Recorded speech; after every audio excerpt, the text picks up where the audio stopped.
on YouTube? Welcome to a new video. Joining me here for a close grip bench workout, chest and shoulders.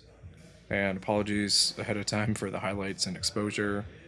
Did not adjust my settings because of the position I was in. So usually I film from a little bit of a different angle and left those settings on, but not important because you can still see the movement.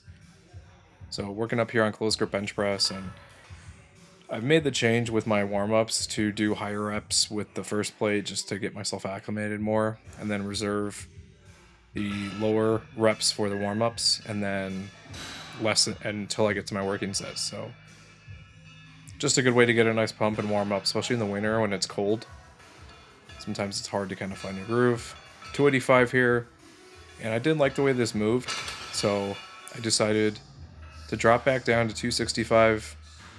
I did some rep math and kind of calculated what would be like a good rep max that I need to hit at with 285 as a single, which again, not ideal, but just not the way that my workout wanted to go. So I dropped it down and did my rep work at 265, and sometimes that's just the nature of the beast. You were constantly testing to see where we need to be. So yeah, did that, hit the work, and moved on.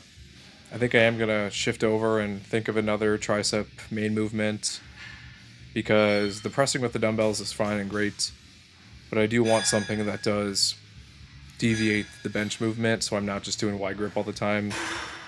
I could go to wide grip and then just do higher reps, but I like those compound movements to be, pretty heavy at a high intensity, and then the hypertrophy work comes in with this and all the other accessories and stuff that I do. But I don't know, we can play around with what's working, making some changes to kind of feel better, move better.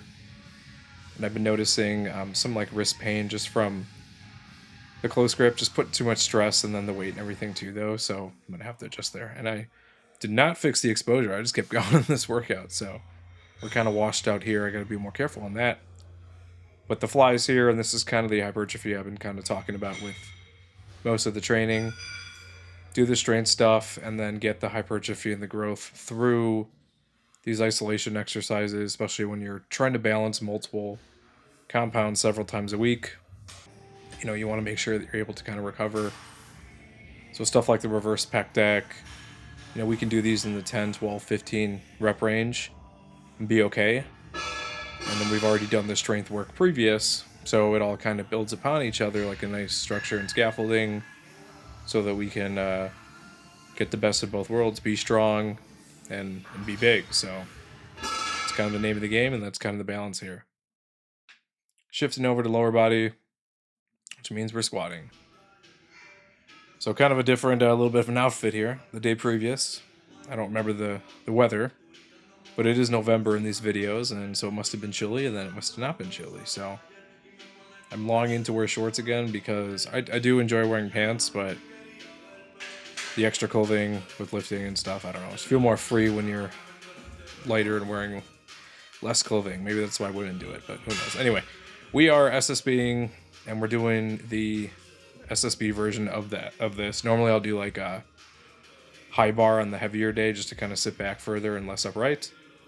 But this is kind of that secondary day to hit those quads, and very similar to the close grip as it is to the wide grip bench. I do want to have a secondary squat movement that doesn't directly tax the main movement, so I'm prepared for it, but I also want to get the extra work in. I like doing the compound movements as much as I can, so that you build the muscle memory, you work on technique, and you introduce that stress to yourself. But obviously if you do it too much and too often, injury, slowing down, things like that become a little bit more risky. So you have to find a balance, and we all kind of recover differently depending on how much we're eating, our lifestyles. If you work like a desk job versus like a blue collar kind of on your feet type of job too. So you got to balance all that out. And so for me, I'm always experimenting to kind of see long-term what I want to do.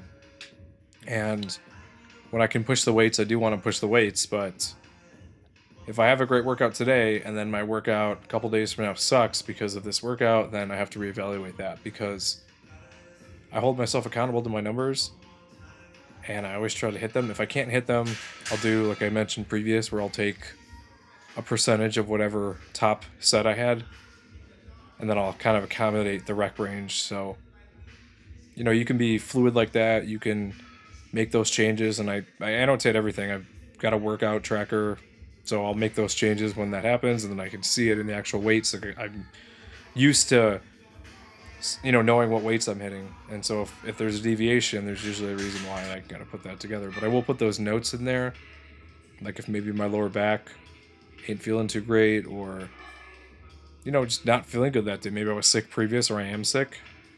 I'll annotate that down so we've got that data. We can kind of go from there. So it is what it is, but that's the whole thing of training is, not every day is going to be perfect. And there will be good days for sure, but there will also be fatiguing days, bad days. So you just got to kind of make it work. So moved on to conventional deadlifts here, and did this beltless as a warm-up, and did not feel too, I don't know. Deadlifts have been feeling weird lately. So I moved on to 500 with the belt, and I just, for the sake of balancing all the compounds, I do try to use the belt when I can, because it makes the lift feel a little bit less intense for me. You don't feel that stress of just going beltless and then feeling all that fatigue and stuff extra too. So a belt, it's something to brace against and push against. It's not magic, but I like to use it for squats. It does help me stay a little bit more rigid, something to reinforce on, and obviously you don't need it to do those movements, but I like to feel good when I lift, especially when I'm doing heavy compounds. If I'm not able to, then my workout suffers, and you may not get injured. You could potentially go down a path where you will get injured, though. If you're not feeling too confident to lift, you may want to cut back on stuff like that. But the whole thing of training is you can kind of balance it all you want, and you can make changes as necessary.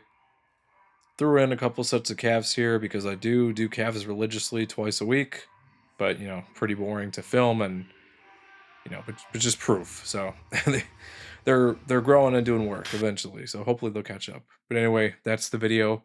Like, comment, subscribe. See you in the next one. Thanks for watching the latest video. If you want to help support the channel, I actually own my own wet shaving and grooming e-commerce website where everything's handmade by me. It's www.apexsoaps.com, and you can get a 10% off code using wet shaver. We've got some cool scents here. We've got some Coca-Cola scents, a horchata scent, traditional barbershop, just some really cool stuff. And you can purchase samples or you can buy the whole set. If you have any questions, feel free to reach out via email. Be quick to respond. Thanks for watching.